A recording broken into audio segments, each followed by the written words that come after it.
Hello, my dear students. Hope you all are doing very well at home. So, let's start with our new session, Unit 6, Handling Emergency Services.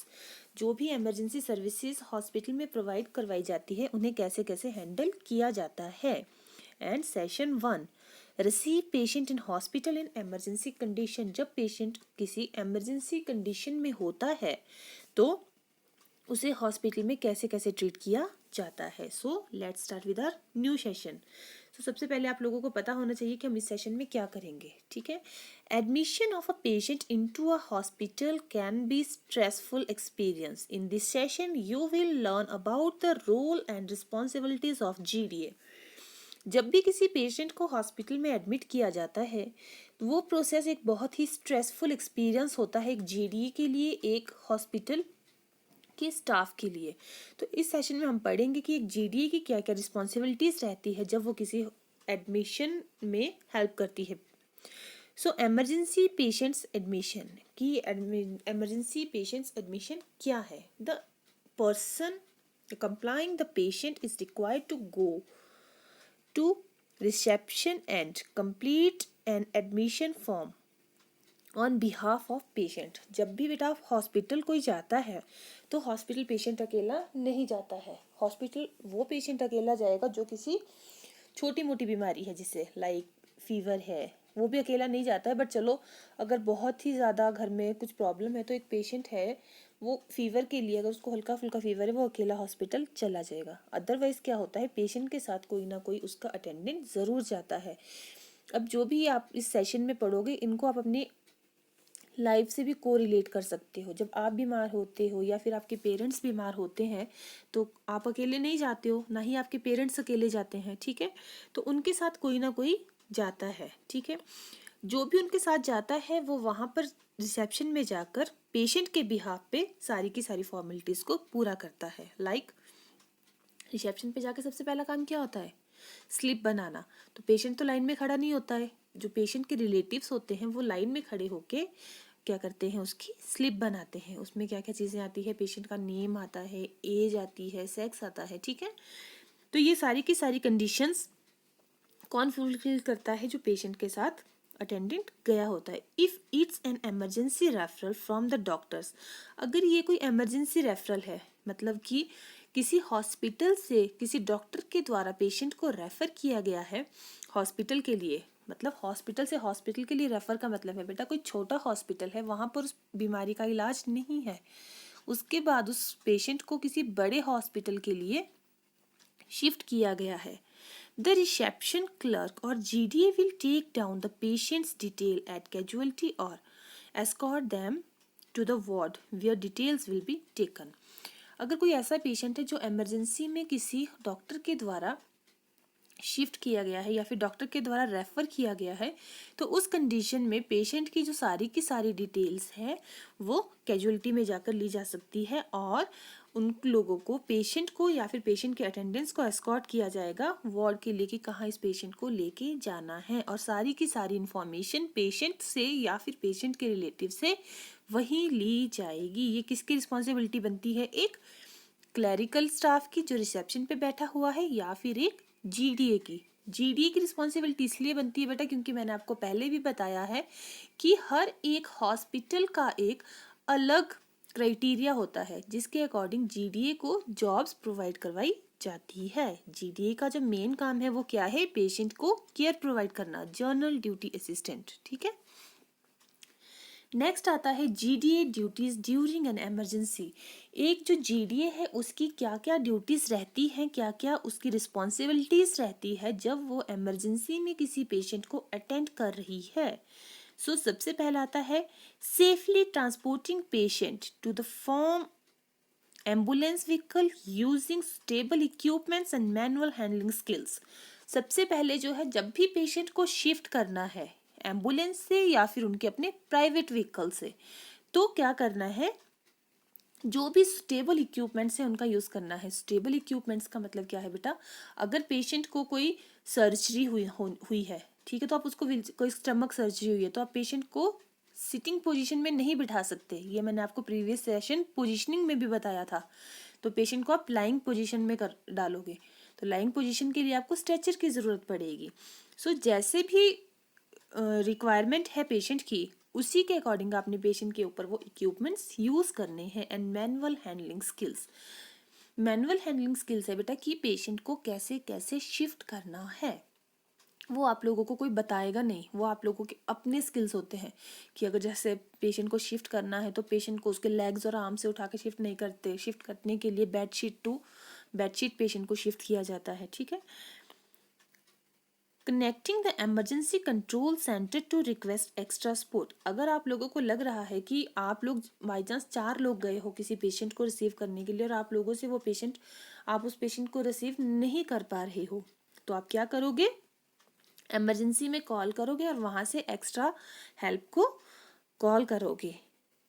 Carrying out basic diagnostic procedure under the direct supervision of paramedic, जो भी आप लोगों ने diagnostic procedure है patient के, ठीक है, diagnostic procedure क्या होते हैं कि जिस बीमारी को डॉक्टर्स के द्वारा बताया गया है कि पेशेंट को ये बीमारी है, तो वो आप लोगों ने वही डायग्नोस्टिक प्रोसीजर के ऊपर चलना है जो किसी डॉक्टर के द्वारा या किसी पैरामेडिकल के द्वारा बताए गए हैं। अपने एक्स्ट्रा रिव्यूज वहां पर रखने की जरूरत नहीं है। Supporting the delivery of first aid and minor emergency treatments, अपने साथ हमेशा आप लोगों ने छोटी मोटी इमरजेंसी फर्स्ट एड है जो वो रखनी है, और माइनर इमरजेंसी ट्रीटमेंट्स, और माइनर इमरजेंसी ट्रीटमेंट अगर आप लोगों को लगता है कि दिए जा सकते हैं तो देने हैं। अब एम्बुलेंस से अगर आप पेशेंट को वार्ड में शिफ्ट कर रहे हो तो आप क्या पेशेंट को फर्स्ट एड दे सकते हो, लाइक अगर पेशेंट को सीपीआर देना है, जैसे सीपीआर क्या होता है बेटा, कार्डियोपल्मोनरी रिसस्टिटेशन, अगर पेशेंट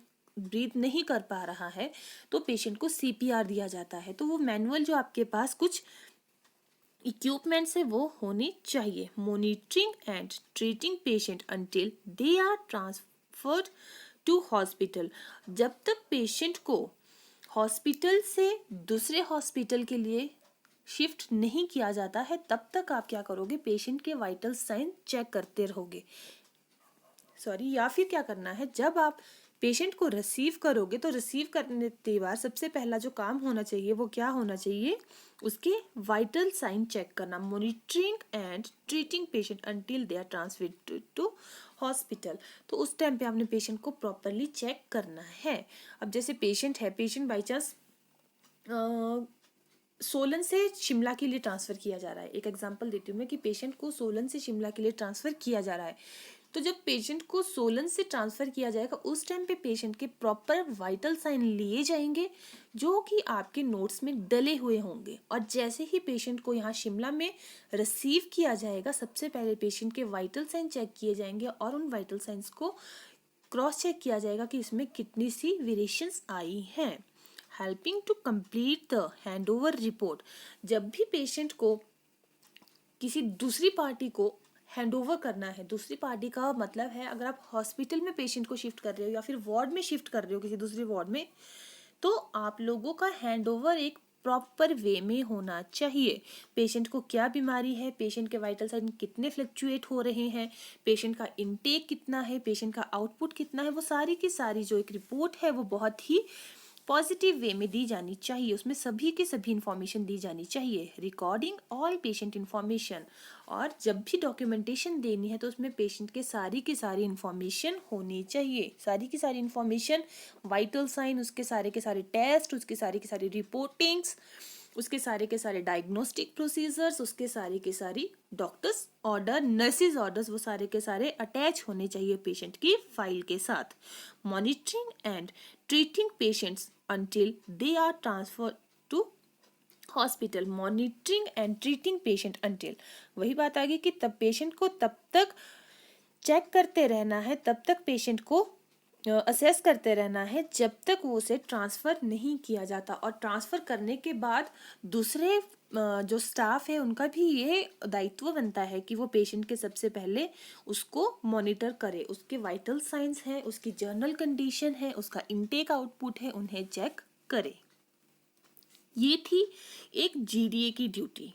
ठीक है। ये सारी के सारे काम कौन करेगा? एक जीडीए करेगा। जब ट्रांसफर करना है पेशेंट को तो उससे पहले के वाइटल साइंस किसके द्वारा लिए जाएंगे? जीडीए के द्वारा लिए जाएंगे। जब पेशेंट को रिसीव करना है तो वाइटल साइन कौन लेगा? एक जीडीए लेगा। सारे के सारे डॉक्यूमेंटेशन आपके पास सबमिट करवाए गए हैं, वो कौन देखेगा? एक जीडीए देखेगा। ठीक है, तो ये सारी की सारी रिस्पॉन्सिबिलिटीज रहती हैं, ड्यूटीज रहती हैं एक जीडीए की ड्यूरिंग एन इमरजेंसी। नेक्स्ट आ जाता है इसमें, और GDA should possess the following qualities आप लोगों को मैंने करवाई है पहले भी, लेकिन एक पेशेंट को जब रिसीव करना है इमरजेंसी में कंडीशन में, तो पेशेंट एक जीडीए की क्या क्या क्वालिटीज रहती है? So a genuine desire to help and care of other. एक जीडीए में इतनी क्वालिटी होनी चाहिए, इतनी समझ होनी चाहिए कि जब भी वो किसी पेशेंट को मतलब रिसीव कर रही है तो उसमें एक जेन्युइन डिज़ायर होनी चाहिए, एक इच्छा होनी चाहिए कि हाँ उसने पेशेंट की केयर करनी है। फोर्सफुली वो काम नहीं होना चाहिए।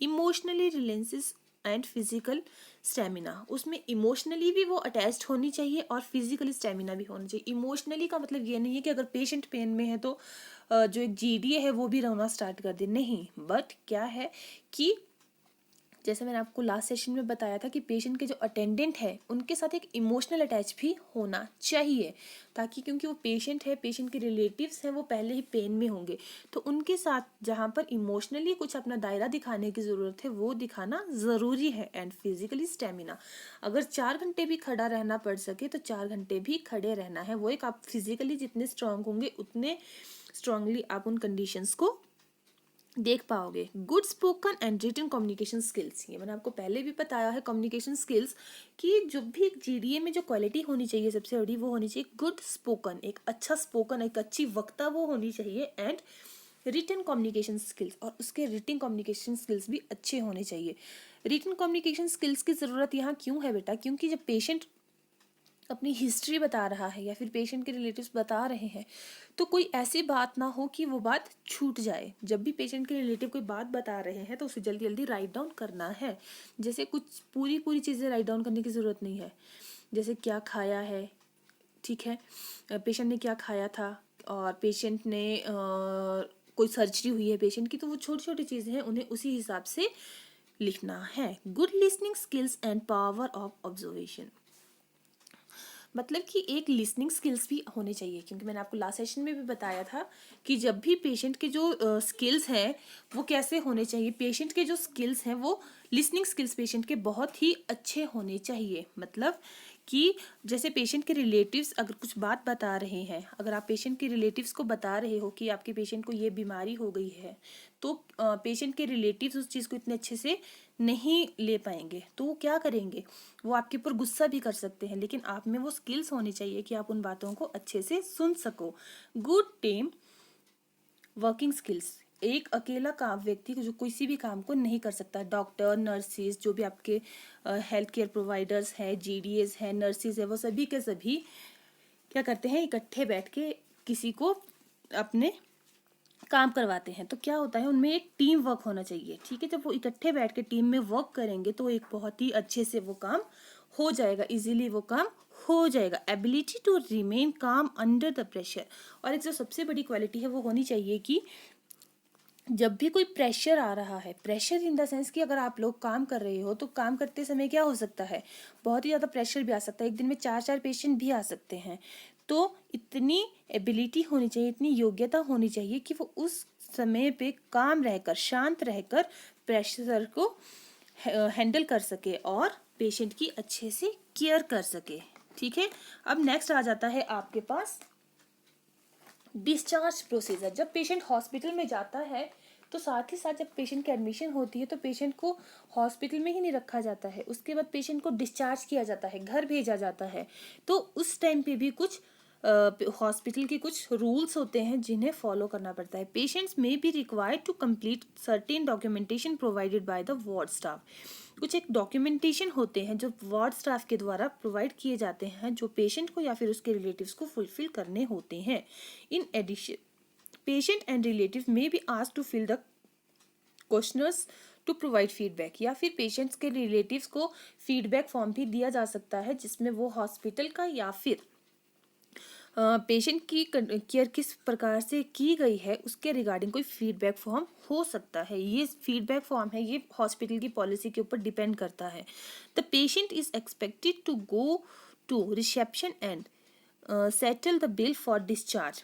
पेशेंट को या फिर उसके रिलेटिव्स को रिसेप्शन पे भेजा जाता है और सारे के सारे बिल्स को क्लियर करने के लिए कहा जाता है। बिल्स में आपके क्या क्या बिल्स आते हैं, आपके कोई भी प्राइवेट हॉस्पिटल्स में ऐसा होता है कि जब भी आपके कोई टेस्ट होते हैं तो उन टेस्टों को उस टाइम पे पेमेंट साथ साथ पेमेंट नहीं की जाती, उनका इकट्ठा बिल बनाया जाता है। और जब पेशेंट को डिस्चार्ज किया जाता है उस टाइम पे पेशेंट को वो बिल दिया जाता है। पेशेंट एक ही बारी में उस बिल को पे करता है। लेकिन गवर्नमेंट हॉस्पिटल्स में क्या होता है कि जैसे ही पेशेंट का कोई टेस्ट होना है तो उससे पहले उसकी पेमेंट की जाती है। डिस्चार्ज टाइम पे पेशेंट का सिर्फ मतलब जो उसका बेड है जहाँ पर वो रह रहा है उसका और साथ ही साथ खाने का बिल ही पे किया जाता है। तो ये हॉस्पिटल की अपनी पॉलिसी के अकॉर्डिंग होता है। लेकिन जो भी बिल्स होते हैं वो बेशक गवर्नमेंट हॉस्पिटल है या फिर प्राइवेट हॉस्पिटल है, वहाँ पर बिल्स पे करने पड़ते हैं। वो कब किए जाते हैं, डिस्चार्ज से पहले। The GDA should assist the patient in formalities involve in discharge of patient. एक जीडीए का यहाँ पर डिस्चार्ज टाइम पे क्या एक ड्यूटी बनती है, क्या एक फर्ज बनता है कि वो पेशेंट को या फिर पेशेंट के रिलेटिव्स को सही से गाइड करे कि ये फॉर्मेलिटीज आपकी कहाँ पूरी होंगी और ये फॉर्मेलिटीज है, इन फॉर्मेलिटीज में क्या क्या चीज़ें लिखी गई हैं। ये था आप लोगों का सेशन का नाम था आपके receive patient in hospital in emergency condition की। जब पेशेंट इमरजेंसी कंडीशन में आता है तो उसे हॉस्पिटल में कैसे कैसे रिसीव किया जाता है, उसके बाद उसे कैसे केयर प्रोवाइड की जाती है, एक जीडीए की क्या क्या ड्यूटीज़ रहती है, क्या क्या क्वालिटीज़ रहती है और पेशेंट को कैसे डिस्चार्ज किया जाता है। So this was your session, hope you all understand. So thank you class, thank you, stay home, stay safe.